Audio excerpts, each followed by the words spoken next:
এবার প্রথম আমার বারান্দায় বেগুন গাছে এই দুইটা বেগুন ধরছে। এর আগেও অনেকবার আমার বেগুন গাছ লাগানো হয়েছে, কিন্তু কখনই সেগুলোতে বেগুন ধরতোই না, তার আগেই গাছটা একদম পোকা হয়ে নষ্ট হয়ে যেত। আর এবার মনে হচ্ছে সেরকমই, এই দুইটা বেগুন হওয়ার পর তেমন একটা বাড়ছিল না, আর কোনো ফলও হচ্ছিল না, গাছটা কেমন যেন পোকার মতো দেখা যাচ্ছে, কুকড়ে গেছে। তো তাই ভাবলাম বেগুনগুলো আজকে ছিঁড়ে রান্না করে ফেলি। তবে এই দুইটা বেগুনও তো তেমন কোনো তরকারি হবেই না, তবে কোনো ব্যাপার না। ছাদে আমার আরো একটা বেগুনের গাছ আছে, সেই গাছটা মাশাআল্লাহ খুব ভালো হয়েছে, সেটাতেও দুইটা বেগুন হয়েছে। সেই গাছটা আবার লম্বা বেগুন হয়েছে। তো এই দুইটা বেগুন আমার এই ছোট দুইটা বেগুনের থেকে অনেক বড় হয়েছে, আর তরকারি রান্না করলে অনেকটা তরকারি হয়ে যাবে।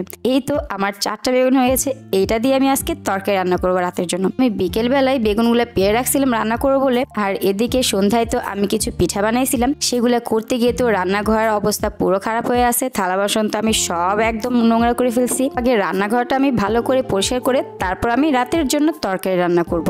আসলে রান্নাঘর যদি অনেকটা নোংরা হয়ে থাকে তাহলে সেখানে বসে রান্না করা আর কাজ করতে একদমই ভালো লাগে না। ওটা আমার আগে পরিষ্কারই ছিল, কিন্তু এই পিঠা করতে গিয়ে তো আমার পুরো রান্নাঘর নোংরা করে ফেলছি, তাই আবার দ্বিতীয়বার পরিষ্কার করে তারপর আমি এই রাতে তরকারিটা রান্না করছি। এই তো আমার বেগুনগুলা, প্রথমে আমি এই ছোট্ট বেগুনগুলা কাটছিলাম, এগুলো দেখতে এত ছোট ছিল, কিন্তু কাটার পর দেখলাম এগুলার বিচিগুলা মনে হইতেছে একদম বাড়তি হয়ে গেছে, সবগুলা বিচি পেকে গেছে, এটা লাগালে মনে হয় গাছ হয়ে যাবে। তো এতটুকুতে আর কি হবে, মনে হচ্ছিল এটা দিয়ে যদি বেগুনি করতাম তাহলে মনে হয় বেশি ভালো হতো, কিন্তু এই সময় তো আর বেগুনি করব না, কারণ এর আগে আমি নাস্তা করছি একটা বিকেলে, এখন তেমন কিছু করব না, তাই সবগুলো আমি কেটে নিয়েছিলাম তরকারি রান্না করার জন্য। ছোট্ট দুইটা বেগুনে আমার তেমন কিছু না হলেও এই বড় দুইটা বেগুন দেওয়াতে কিন্তু আমাদের দুজনের, আমার ফ্যামিলিতে আমরা মোট 5 জন, কিন্তু আমি আর ওর বাবাই শুধুমাত্র এই তরকারিটা বেশি খাওয়া হয়। আমার ছেলে মেয়ে একদমই বেগুন বা কোনো তরকারি খেতে চায় না, এটা শুধুমাত্র আমাদের দুজনেই খেতে হয়। ওদের জন্য আবার আলাদা করে তরকারি রান্না করতে হয়েছে আমার। এখানে একটা মুরগি এনেছিল ওর বাবা বিকেলে,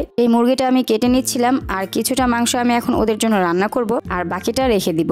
আর এখানে শুঁড়ো মাছ এনেছিল এই বেগুনটা রান্না করার জন্য, ঘরে তেমন মাছ ছিল না, এই বেগুনটার জন্য শুধুমাত্র ওর বাবাকে আমি ফোন করে বলছিলাম এই বেগুনগুলো রান্না করতে হবে, কোনো একটা মাছ এনে দিয়ে যেতে হয়, ইলিশ মাছ নয়তো শুঁড়ো মাছ। ওর বাবার আবার এই শুঁড়ো মাছটা অনেক পছন্দ, তাই সে এই শুঁড়ো মাছটাই দিয়ে গেছে। তো এটা দিয়ে আমি আজকে এই বেগুনটা রান্না করব। নিজের হাতের লাগানো ছোট্ট বারান্দা থেকে পাওয়া আমার এই ছোট্ট ছোট্ট 4টে বেগুনের তরকারি খেতে যেমনই হোক না কেন, আমার তো এটা ভেবেও অনেক ভালো লাগে যে আমি নিজের হাতে গাছ লাগিয়েছি, সেটা থেকে সবজি পেয়ে সেটা আমি আবার রান্না করে খাচ্ছি। গ্রামে হয়তো সব বাড়িতে এগুলা নিজের হাতে গাছ লাগিয়ে সেটা দিয়ে তারা খায়, কিন্তু শহরে এমনটা কিন্তু হয় না। আর আমার এর আগেও তেমন কোনো গাছ লাগানো হতো না, এই প্রথমবার আমি এই সবজিগুলো করছি, আর সেটা থেকে আমার তরকারি রান্না করে খাচ্ছি, তাই আমার অনেক ভালো লাগে। এখানে একটা চুলাতে আমাদের বেগুনের তরকারিটা বসাই দিছি, আর আরেকটা চুলাতে বসাই দিছিলাম মুরগির মাংস।